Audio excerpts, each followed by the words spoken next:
From the newsroom of the Victoria Advocate, this is Advocast with Bill Clough. This is Advocast for Wednesday, July 22nd. Among our top stories, NRG nixes Exelon's takeover bid, coping with sickle cell disease, and if the economy has turned the corner, what about investing? These stories and more after this. Marketplace Victoria is Victoria's most comprehensive online directory of businesses. To find a business on Marketplace, simply visit marketplacevictoria.com, enter a search term in the search box, and press Submit. If you want more details besides phone and location information, just click that business. It's that easy. That hostile bid to take over NRG by Exelon has failed. Advocate reporter Gabe Semenza is in the newsroom and is covering that story. NRG shareholders met Tuesday morning in Princeton, New Jersey to vote on two contentious issues. First, they voted to re-elect NRG board members to the board of directors. Secondly, they voted against the expansion of the board to include 9 new members handpicked by Exelon. This vote resulted immediately in Exelon's announcement that it's killing its bid to hostily take over NRG Energy. For Victoria, that really doesn't mean a whole lot. The vote doesn't change the national economy or the lack of federal loan guarantees.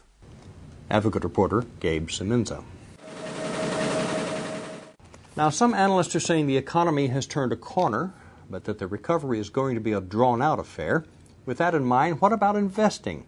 Michelle Rode had some answers Tuesday as she spoke before the Victoria County Senior Citizen Center.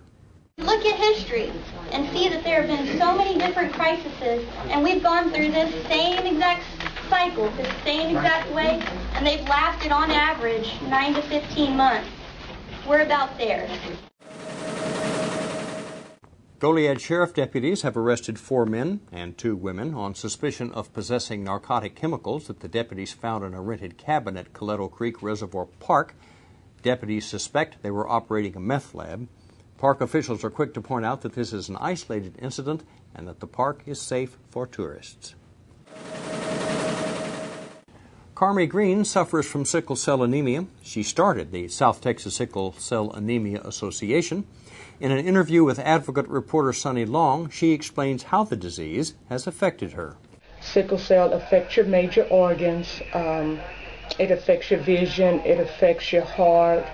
It affects your spleen. A person with sickle cell is more apt to get sick because a lot of times their spleen rupture on its own, so they can't fight infections. So it's, sickle cell, speaking in the terms of adults, it is the worst pain that anyone can go through. The association meets for the first time this Saturday. The forecast for Victoria and vicinity, a 10% chance of showers and thunderstorms after 1 p.m. Sunny and hot, high near 98 with a heat index as high as 105. Wednesday night, partly cloudy, low of 74. Sounds disgustingly familiar. That's Advocast for Wednesday. For all of us in the Advocate Newsroom, thanks for watching. I'm Bill Clough.